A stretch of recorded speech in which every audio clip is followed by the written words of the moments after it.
This is a CBS News special report. The State of the Union, 1982. Reporting from Washington, here is CBS News correspondent Dan Rather. Good evening. President Reagan will appear before a joint session of Congress shortly to deliver his first State of the Union message, a yearly presidential report on where the nation has gone, where it has, in his view, gone right and wrong, and where he proposes to take it in years to come. It is an address mandated by the Constitution of the United States, which states simply that the President, quote, shall from time to time give to the Congress information of the State of the Union and recommend to their consideration such measures as he shall judge necessary and expedient. In his State of the Union message tonight, Mr. Reagan will not propose new taxes, we're told. The President is expected to propose a gradual but massive transfer to the states of almost $50 billion worth of federal social programs, more than 40 programs in all, programs such as food stamps and aid to families with dependent children. However, the federal government assuming full funding of the Medicaid program. Such proposals, while major in scope, would not be fully accomplished until the 1990s. Expected criticism by the Democrats addresses the nation's economic plight now. And following the President's speech this evening, CBS News will broadcast those opposition criticisms, a broadcast prepared and paid for by the Democrats. Now, with the cold air outside, an air of anticipation on the inside as President Reagan is waiting to be announced, he will walk down the center aisle, down into the well of the House chamber. The escort group getting itself together at the moment. Mr. Speaker, the President of the United States.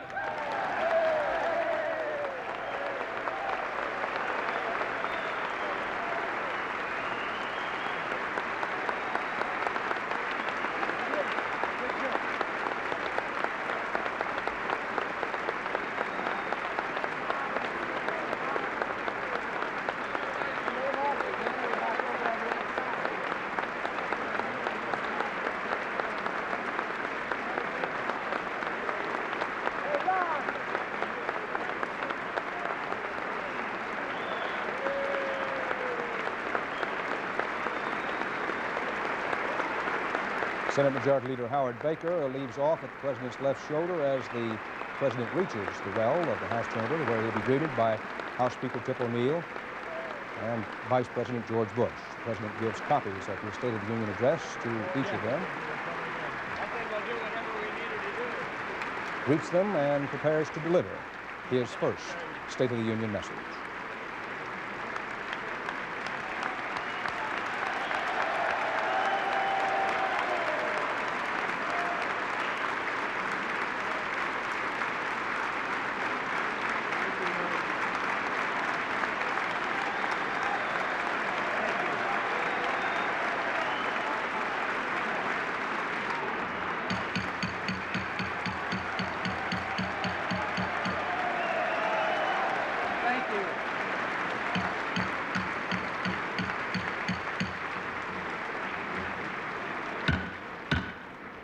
Members will be seated. Members of the Congress, I have the high privilege and the distinct honor of presenting to you the President of the United States.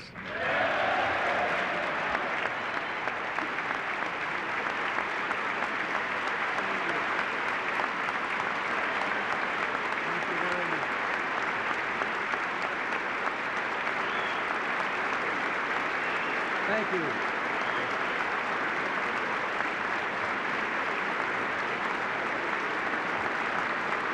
Mr. Speaker,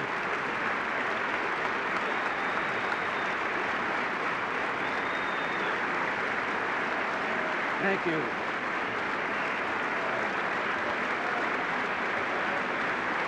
Thank you very much.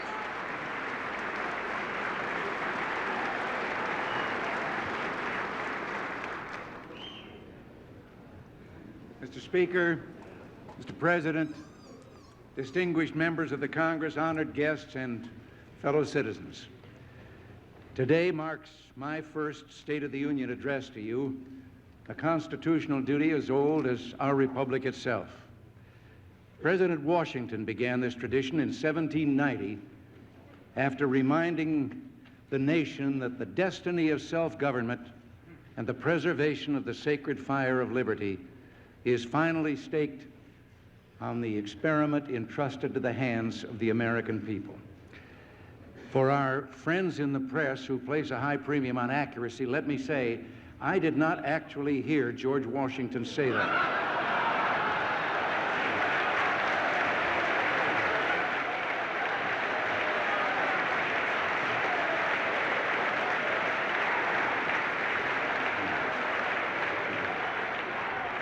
But it is a matter of historic record. But from this podium, Winston Churchill asked the free world to stand together against the onslaught of aggression. Franklin Delano Roosevelt spoke of a day of infamy and summoned a nation to arms. Douglas MacArthur made an unforgettable farewell to a country he'd loved and served so well. Dwight Eisenhower reminded us that peace was purchased only at the price of strength, and John F. Kennedy spoke of the burden and glory that is freedom. When I visited this chamber last year as a newcomer to Washington, critical of past policies which I believe had failed, I proposed a new spirit of partnership between this Congress and this administration, and between Washington and our state and local governments. In forging this new partnership for America, we could achieve the oldest hopes of our republic: prosperity for our nation, peace for the world, and the blessings of individual liberty for our children and someday for all of humanity. It's my duty to report to you tonight on the progress that we have made in our relations with other nations, on the foundation we've carefully laid for our economic recovery, and finally on a bold and spirited initiative that I believe can change the face of American government and make it again the servant of the people. Seldom have the stakes been higher for America. What we do and say here will make all the difference to auto workers in Detroit, lumberjacks in the Northwest, steel workers in Steubenville who are in the unemployment lines, to black teenagers in Newark and Chicago, to hard-pressed farmers and small businessmen, and to millions of everyday Americans who harbor the simple wish of a safe and financially secure future for their children. To understand the State of the Union, we must look not only at where we are and where we're going, but where we've been. The situation at this time last year was truly ominous. The last decade has seen a series of recessions. There was a recession in 1970, in 1974, and again in the spring of 1980. Each time, unemployment increased and inflation soon turned up again. We coined the word stagflation to describe this. Government's response to these recessions was to pump up the money supply and increase spending. In the last 6 months of 1980, as an example, the money supply increased at the fastest rate in post-war history, 13%. Inflation remained in double digits, and government spending increased at an annual rate of 17%. Interest rates reached a staggering 21.5%. There were 8 million unemployed. Late in 1981, we sank into the present recession, largely because continued high interest rates hurt the auto industry and construction, and there was a drop in productivity, and the already high unemployment increased. This time, however, things are different. We have an economic program in place completely different from the artificial quick fixes of the past. It calls for a reduction of the rate of increase in government spending, and already that rate has been cut nearly in half. But reduced spending alone isn't enough. We've just implemented the first and smallest phase of a 3-year tax rate reduction designed to stimulate the economy and create jobs. Already, interest rates are down to 15.75%, but they must still go lower. Inflation is down from 12.4% to 8.9%, and for the month of December, it was running at an annualized rate of 5.2%. If we had not acted as we did, things would be far worse for all Americans than they are today.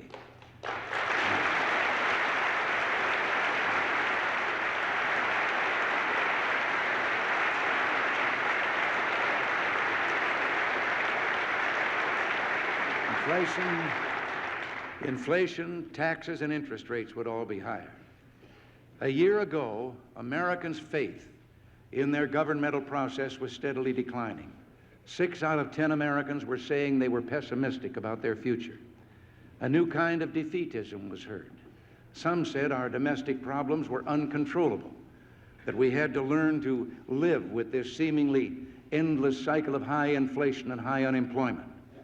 There were also pessimistic predictions about the relationship between our administration and this Congress.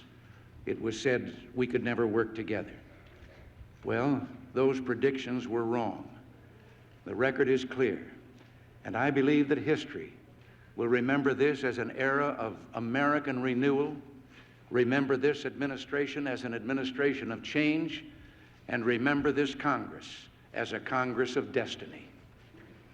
Together, we not only cut the increase in government spending nearly in half, we brought about the largest tax reductions and the most sweeping changes in our tax structure since the beginning of this century. And because we indexed future taxes to the rate of inflation, we took away government's built-in profit on inflation and its hidden incentive to grow larger at the expense of American workers. Together, after 50 years of taking power away from the hands of the people in their states and local communities, we have started returning power and resources to them. Together, we have cut the growth of new federal regulations nearly in half. In 1981, there were 23,000 fewer pages in the Federal Register which lists new regulations than there were in 1980.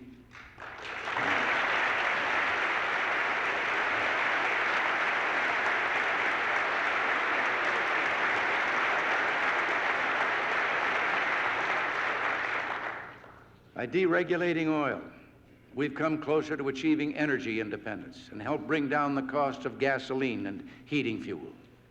Together, we have created an effective federal strike force to combat waste and fraud in government. In just 6 months, it has saved the taxpayers more than $2 billion, and it's only getting started. Together, we've begun to mobilize the private sector, not to duplicate wasteful and discredited government programs, but to bring thousands of Americans into a volunteer effort to help solve many of America's social problems. Together, we've begun to restore that margin of military safety that ensures peace. Our country's uniform is being worn once again with pride.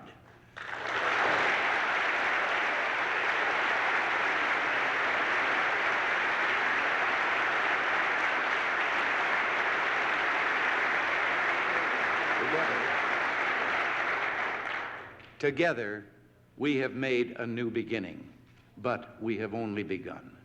No one pretends that the way ahead will be easy. In my inaugural address last year, I warned that the ills we suffer have come upon us over several decades. They will not go away in days, weeks, or months, but they will go away because we as Americans have the capacity now, as we've had it in the past, to do whatever needs to be done to preserve this last and greatest bastion of freedom.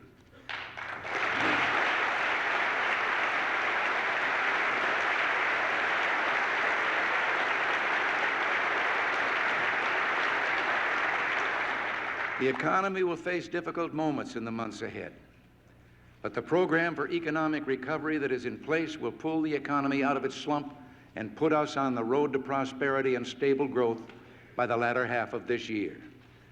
And that is why I can report to you tonight that in the near future, the State of the Union and the economy will be better, much better, if we summon the strength to continue on the course that we've charted. And so the question, if the fundamentals are in place, what now? Well, 2 things. First, we must understand what's happening at the moment to the economy. Our current problems are not the product of the recovery program that's only just now getting underway, as some would have you believe. They are the inheritance of decades of tax and spend and spend. Second, because our economic problems are deeply rooted and will not respond to quick political fixes, we must stick to our carefully integrated plan for recovery. And that plan is based on 4 common sense fundamentals. continued reduction of the growth in federal spending, preserving the individual and business tax reductions that will stimulate saving and investment, removing unnecessary federal regulations to spark productivity, and maintaining a healthy dollar and a stable monetary policy, the latter a responsibility of the Federal Reserve System. The only alternative being offered to this economic program is a return to the policies that gave us $1 trillion debt, runaway inflation, runaway interest rates, and unemployment. The doubters would have us turn back the clock with tax increases that would offset the personal tax rate reductions already passed by this Congress. Raise present taxes to cut future deficits, they tell us. Well, I don't believe we should buy that argument. There are too many imponderables for anyone to predict deficits or surpluses several years ahead with any degree of accuracy. The budget in place when I took office had been projected as balanced. It turned out to have one of the biggest deficits in history. Another example of the imponderables that can make deficit projections highly questionable: a change of only 1 percentage point in unemployment can alter a deficit up or down by some $25 billion. As it now stands, our forecasts, which we're required by law to make, will show major deficits starting at less than $100 billion and declining, but still too high. More important, we're making progress with the 3 keys to reducing deficits: economic growth, lower interest rates, and spending control. The policies we have in place will reduce the deficit steadily, surely, and in time, completely. Higher taxes would not mean lower deficits. If they did, how would we explain that tax revenues more than doubled just since 1976? Yet in that same 6-year period, we ran the largest series of deficits in our history. In 1980, tax revenues increased by $54 billion, and in 1980, we had one of our all-time biggest deficits. Raising taxes won't balance the budget. It will encourage more government spending and less private investment. Raising taxes will slow economic growth, reduce production, and destroy future jobs, making it more difficult for those without jobs to find them, and more likely that those who now have jobs could lose them. So, I will not ask you to try to balance the budget on the backs of the American taxpayers.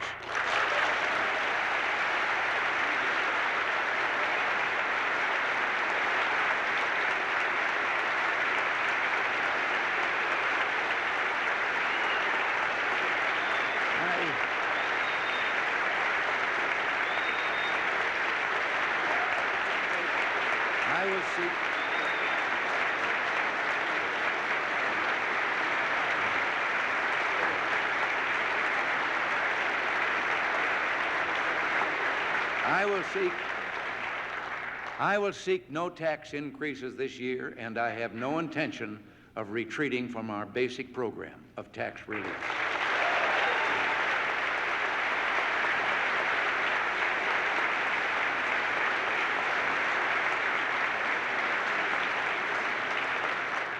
I promise to bring the American people to bring their tax rates down and to keep them down, to provide them incentives to rebuild our economy, to save, to invest in America's future.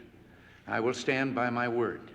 Tonight, I'm urging the American people, seize these new opportunities to produce, to save, to invest, and together we'll make this economy a mighty engine of freedom, hope, and prosperity again.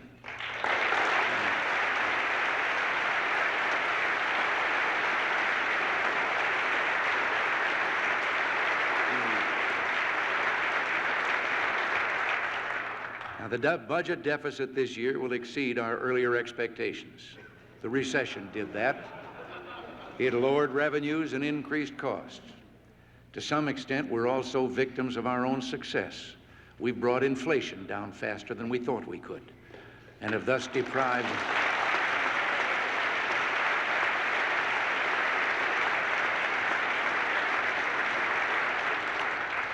And in doing this, we've deprived government of those hidden revenues that occur when inflation pushes people into higher income tax brackets. And the continued high interest rates last year cost the government about $5 billion more than anticipated. We must cut out more non-essential government spending and root out more waste, and we will continue our efforts to reduce the number of employees in the federal workforce by 75,000. The budget plan I submit to you on February 8th will realize major savings by dismantling the Departments of Energy and Education and by eliminating ineffective subsidies for business. We will continue to redirect our resources to our two highest budget priorities: a strong national defense to keep America free and at peace, and a reliable safety net of social programs for those who have contributed and those who are in need. Contrary to some of the wild charges you may have heard, this administration has not and will not turn its back on America's elderly or America's poor.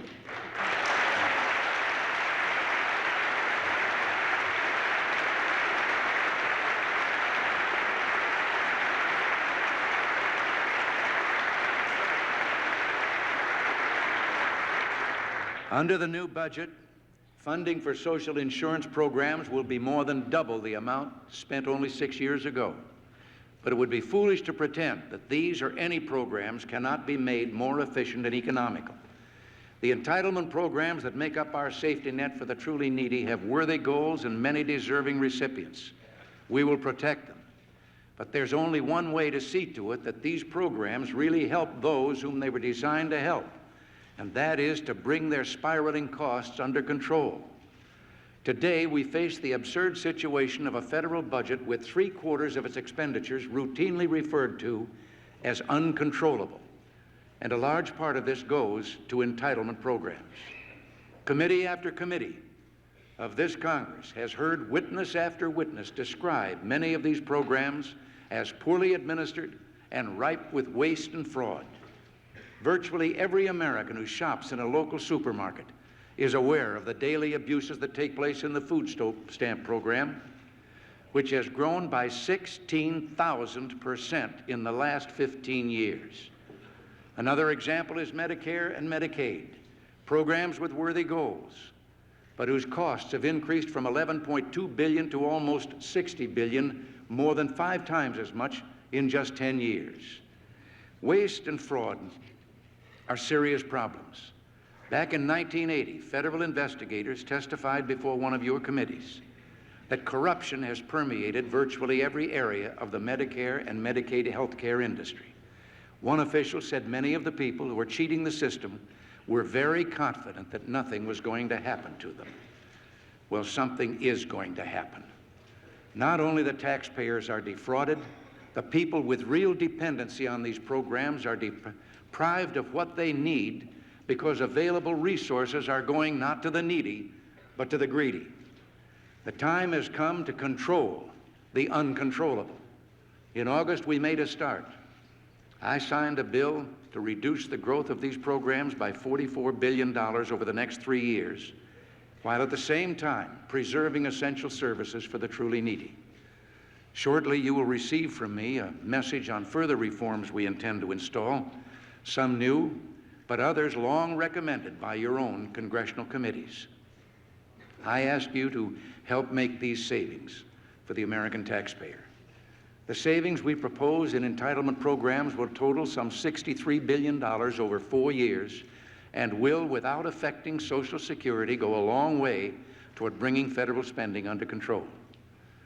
But don't be fooled by those who proclaim that spending cuts will deprive the elderly, the needy, and the helpless.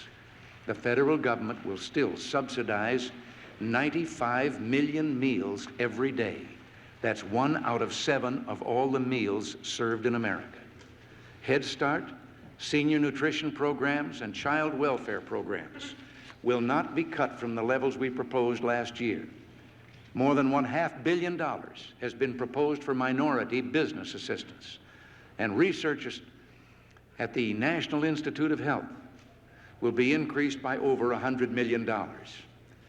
While meeting all these needs, we intend to plug unwarranted tax loopholes and strengthen the law which requires all large corporations to pay a minimum tax.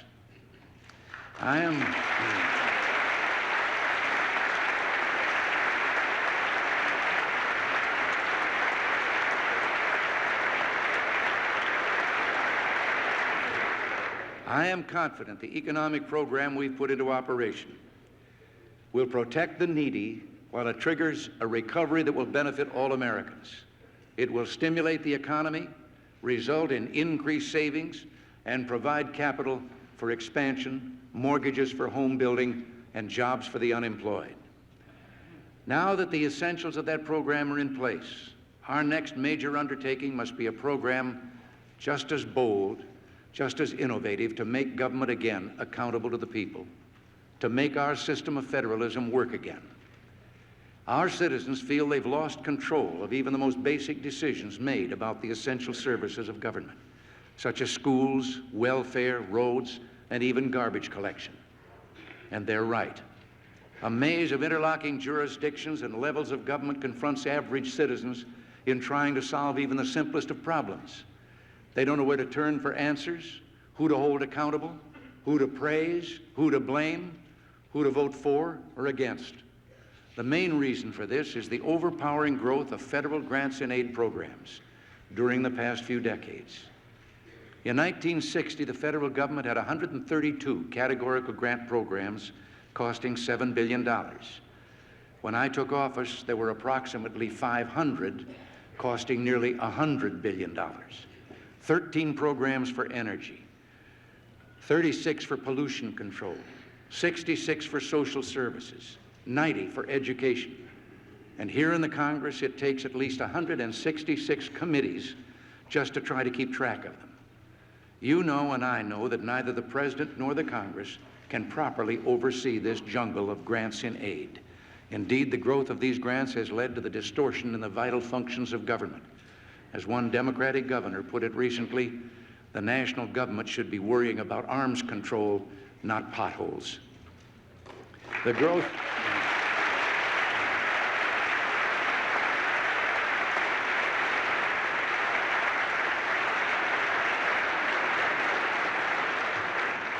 in these federal programs has, in the words of one intergovernmental commission, made the federal government more pervasive, more intrusive, more unmanageable, more ineffective and costly, and above all, more accountable. Well, let's solve this problem with a single bold stroke.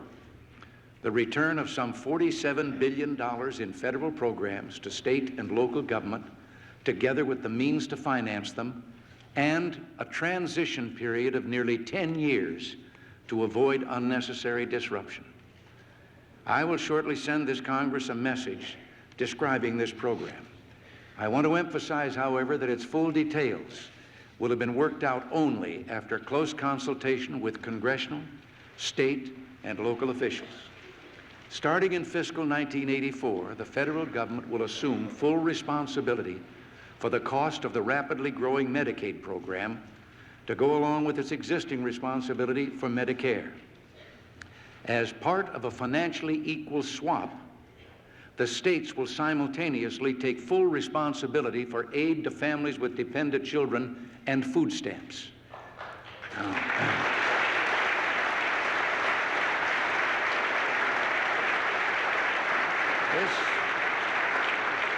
This will make welfare less costly and more responsive to genuine need because it'll be designed and administered closer to the grassroots and the people it serves. In 1984, the federal government will apply the full proceeds from certain excise taxes to a grassroots trust fund that will belong in fair shares to the 50 states.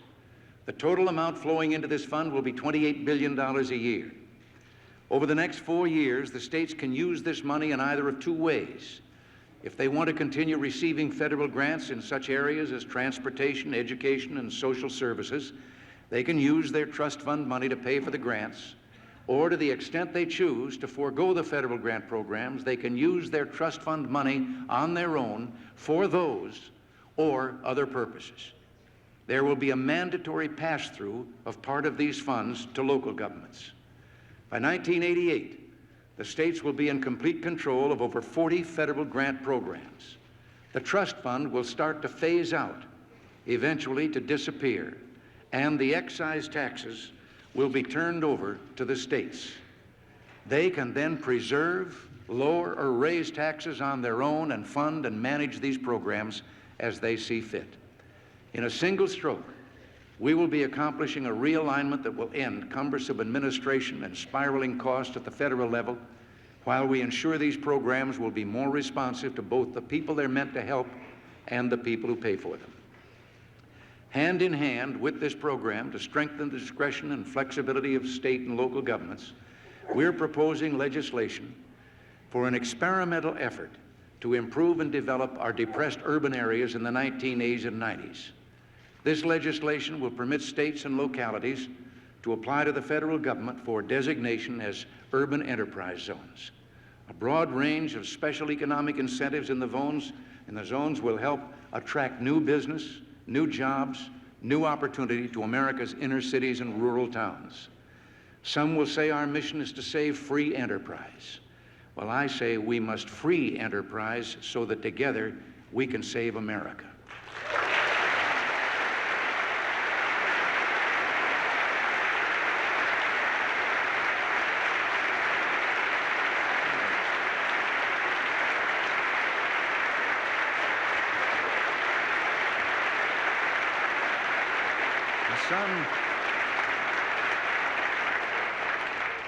Some will also say our states and local communities are not up to the challenge of a new and creative partnership. Well, that might have been true 20 years ago, before reforms like reapportionment and the Voting Rights Act, the 10-year extension of which I strongly support. It's no longer true today. This administration has faith in state and local governments and the constitutional balance envisioned by the Founding Fathers. We also believe in the integrity, decency, and sound good sense of grassroots Americans. Our faith in the American people is reflected in another major endeavor. Our private sector initiatives task force is seeking out successful community models of school, church, business, union, foundation, and civic programs that help community needs. Such groups are almost invariably far more efficient than government in running social programs. We're not asking them to replace discarded and often discredited government programs, dollar for dollar, service for service. We just want to help them perform the good works they choose and help others to profit by their example. 385,000 corporations and private organizations are already working on social programs ranging from drug rehabilitation to job training, and 1,000 more Americans have written us asking how they can help. The volunteer spirit is still alive and well in America.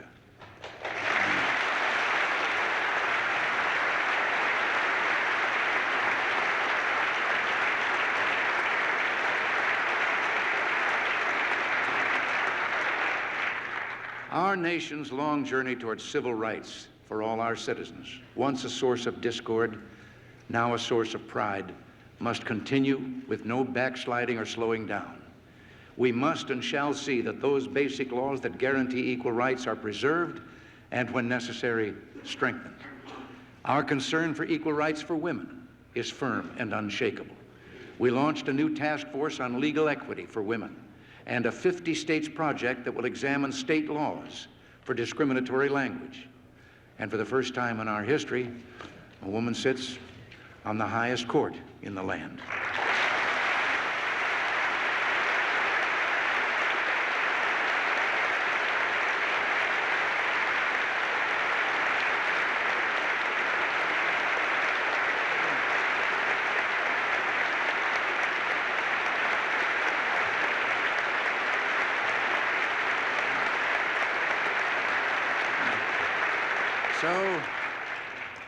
So too, the problem of crime, one as real and deadly serious as any in America today.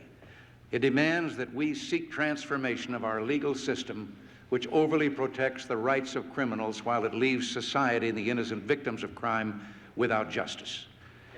We look forward to the enactment of a responsible Clean Air Act to increase jobs while continuing to improve the quality of our air. We're encouraged by the bipartisan initiative of the House and are hopeful of further progress as the Senate continues its deliberations. So far, I've concentrated largely now on domestic matters. To view the State of the Union in perspective, we must not ignore the rest of the world. There isn't time tonight for a lengthy treatment of social or foreign policy, I should say, a subject I intend to address in detail in the near future. A few words, however, are in order on the progress we've made over the past year, reestablishing respect for our nation around the globe, and some of the challenges and goals that we will approach in the year ahead. At Ottawa and Cancun, I met with leaders of the major industrial powers and developing nations. Now, some of those I met were a little surprised that I didn't apologize for America's wealth. Instead, I spoke of the strength of the free marketplace system and how that system could help them realize their aspirations for economic development and political freedom. I believe lasting friendships were made and the foundation was laid for future cooperation.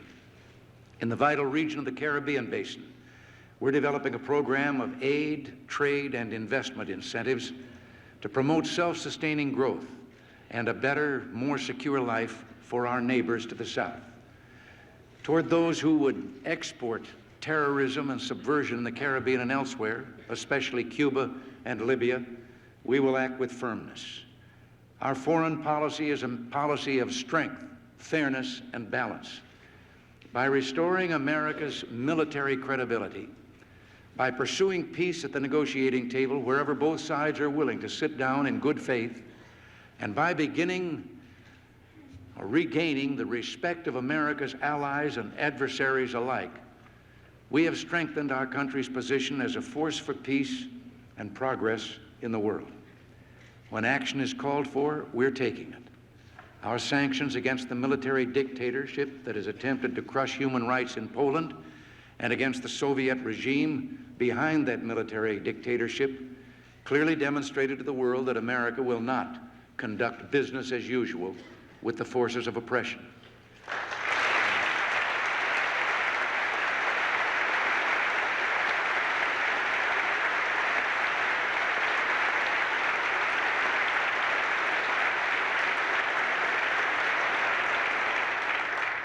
If the events in Poland continue to deteriorate, further measures will follow. Now, let me also note that private American groups have taken the lead in making January 30th a day of solidarity with the people of Poland. So, too, the European Parliament has called for March 21st to be an International Day of Support for Afghanistan. Well, I urge all peace-loving peoples to join together on those days to raise their voices, to speak and pray for freedom. Meanwhile, we're working for reduction of arms and military activities, as I announced in my address to the nation last November 18th. We have proposed to the Soviet Union a far-reaching agenda for mutual reduction of military forces and have already initiated negotiations with them in Geneva on intermediate-range nuclear forces. In those talks, it is essential that we negotiate from a position of strength. There must be a real incentive for the Soviets to take these talks seriously. This requires that we rebuild our defenses. In the last decade, while we sought the moderation of Soviet power through a process of restraint and accommodation, the Soviets engaged in an unrelenting buildup of their military forces. The protection of our national security has required that we undertake a substantial program to enhance our military forces. We have not neglected to strengthen our traditional alliances in Europe and Asia, or to develop key relationships with our partners in the Middle East and other countries. Building a more peaceful world requires a sound strategy and the national resolve to back it up.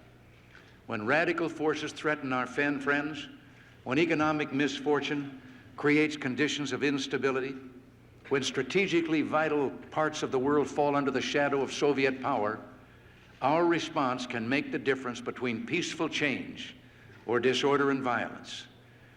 That's why we've laid such stress not only on our own defense, but on our vital foreign assistance program.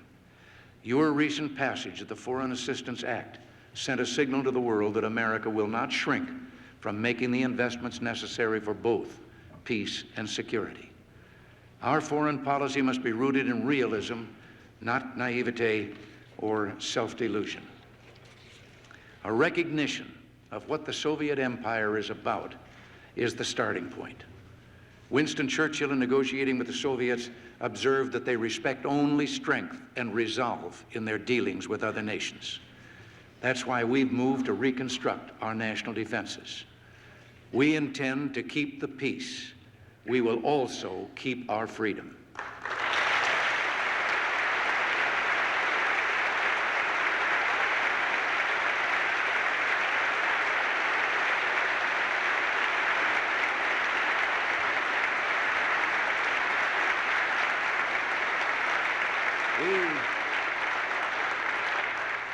We have made pledges of a new frankness in our public statements and worldwide broadcasts. In the face of a climate of falsehood and misinformation, we've promised the world a season of truth, the truth of our great civilized ideas, individual liberty, representative government.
Just 2 weeks ago, in the midst of a terrible tragedy on the Potomac, we saw again the spirit of American heroism at its finest.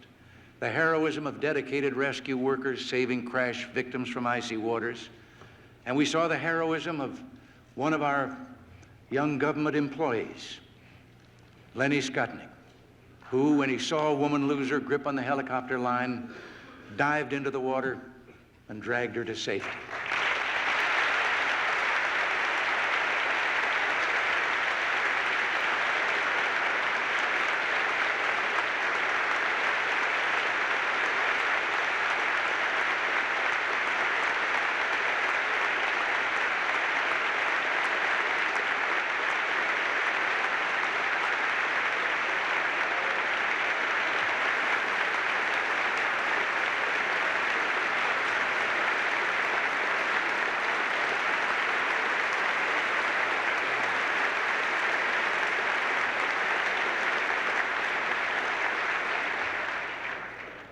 And then there are countless quiet, everyday heroes of American life, parents who sacrifice long and hard so their children will know a better life than they've known, church and civic volunteers who help to feed, clothe, nurse, and teach the needy, millions who have made our nation and our nation's destiny so very special, unsung heroes who may not have realized their own dreams themselves, but then who reinvest those dreams in their children.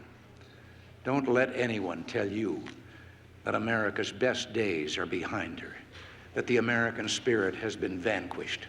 We've seen it triumph too often in our lives to stop believing in it now.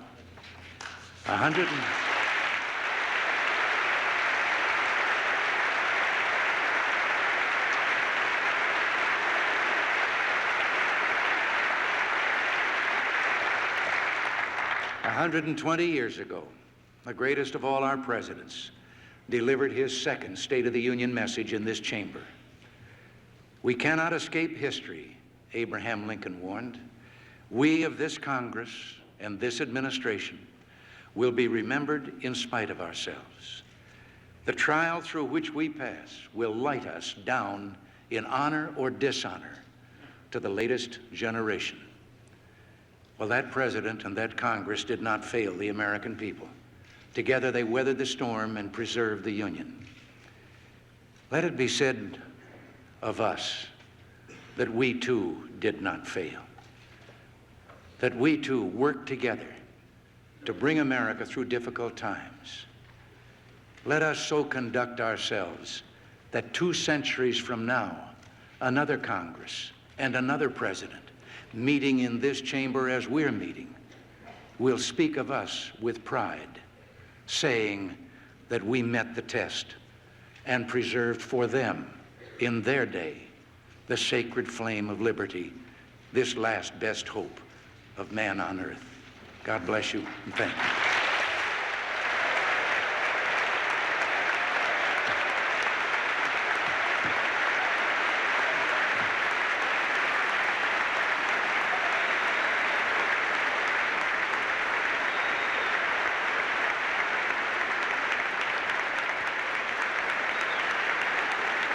The President of the United States has just delivered the 194th State of the Union message in the nation's history.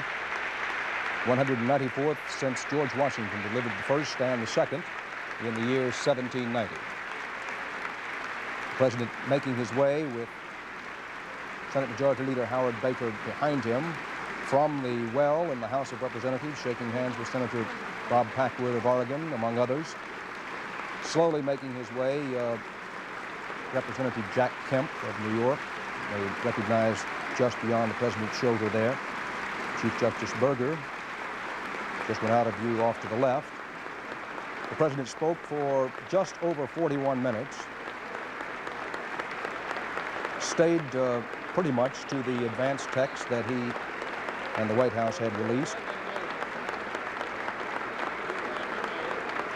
The President twice near the end seemed to well up the most emotional moments for him when he talked about the return from Vietnam of POWs, including now Senator Jeremiah Denton, and when he talked of Lenny Skutnik, the Washington federal government office worker who was one of the heroes of the recent airplane crash on the Potomac. Lenny Skutnik was in the crowd tonight at the House of Representatives, an invited guest of the President, and the President, after praising his courage and unselfishness in diving into the Potomac, then gave Lenny Skutnik, a modern hero, a salute.